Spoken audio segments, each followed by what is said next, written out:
I'm a bit like a kid at Christmas here, partly because it's Christmas and, well, my man's basically my overgrown kid. And it's not a thing to be excited about, maybe, but I have a bag of bits.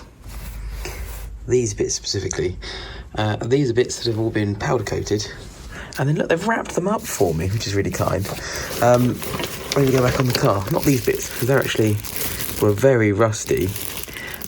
Mini spotlight brackets, but nevertheless, all the bits in here, like this, which was also very rusty.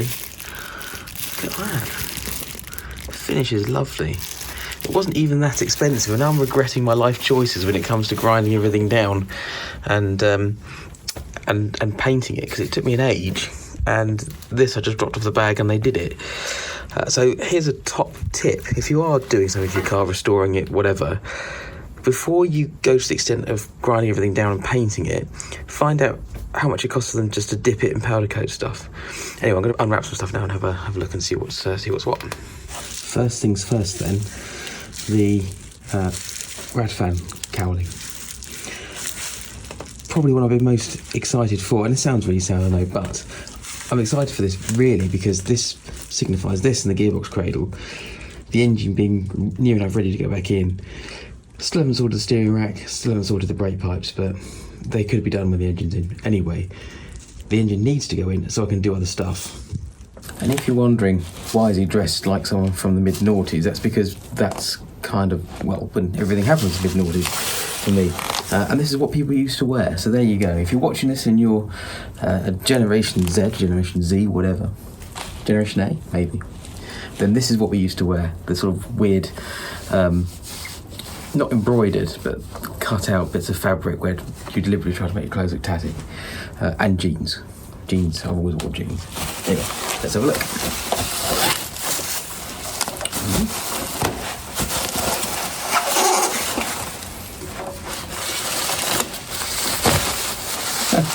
So this has started to get quite like rusty on the inside.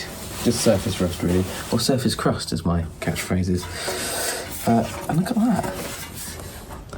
That's pretty much brand new. I'm very happy with that.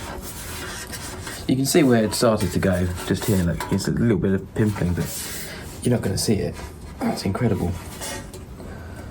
I'm really pleased I decided not to paint that, and just to get someone to do it. Here we go. Let's bolt it up. And there we are, installed. Some wiring to tidy up, of course, but yeah, get in there. Oh, the reason why that has to be in before the engine goes in, by the way, is because there's maybe a centimetre clearance between that and the exhaust manifold. So, yeah, well, maybe 2 centimetres, but enough that you can't get it in and out. A few other bits, clutch lever arm. There we go. And the brake bias valve bracket holder thing. Look at that. Pretty happy with that.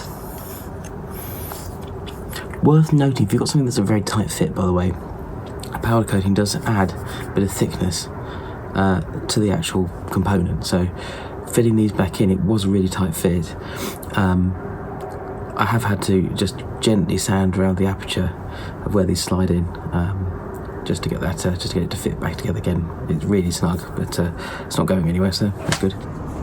And installed, ready for my terrible copper brake lines, which I will replace at some point. I'm not sure when yet, but I will do it.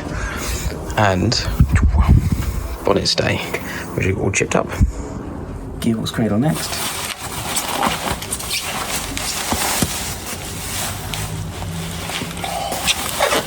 Look at that.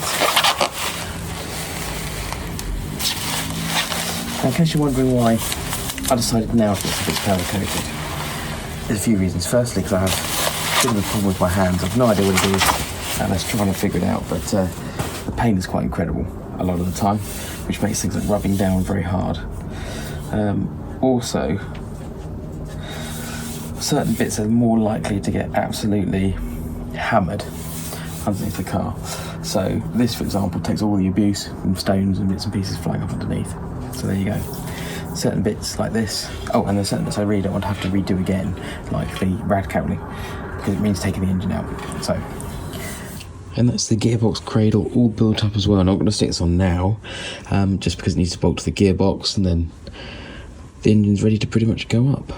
So that's everything that could be fitted for now that can be fitted, I think, with the exception of the last couple of bits. Still need to grab a bolt for the battery clamp, and you know what? I should have sent 2 down, I sent 1 because I'm an idiot.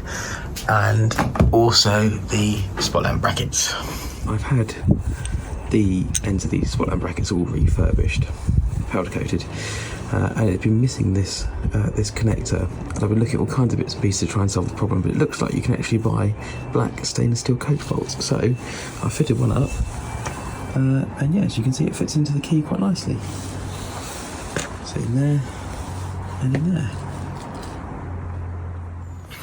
There's some things that just make my car mine, and trust me, it's the little things that sometimes make the big difference.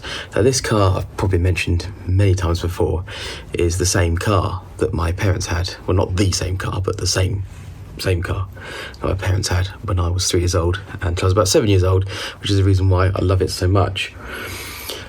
What they didn't have is what I think every 80s Ford should have: spot lamps. These are mine. I fitted the brackets and I've got to put the lamps on. And you just ever get one of those days where you've been at work, been busy, and it's been a fine day, but you just need to unwind a bit. And I've just come out of the garage and you just think, I'm gonna just go out there and just do something. I've just got to fit these. Just got to fit these this evening, I reckon. I'll be a happy man. And that is much more like it. And here we go. Some alignment yet to be done, but they're on.